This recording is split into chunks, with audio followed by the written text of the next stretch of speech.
the election is concerned.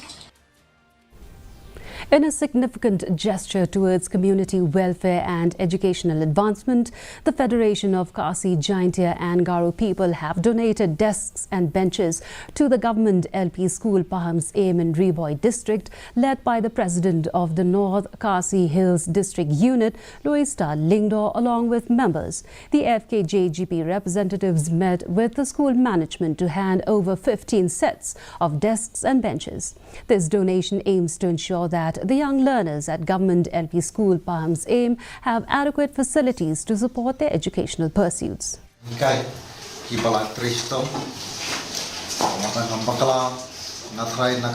school, officer, engineer, school, nadu area nongpo, children's government school,